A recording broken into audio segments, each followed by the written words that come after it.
I'm here to tell you this morning that there's no condemnation for those who are in Christ, but this is a sin that needs to be called out and repented of.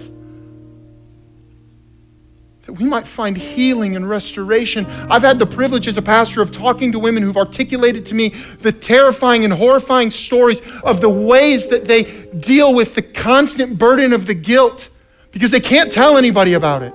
I'm telling you, this God who knit you together in your mother's womb calls us as his people to stand for the kingdom value of life, because the value of human life is not contingent on condition. It is derived from divinity.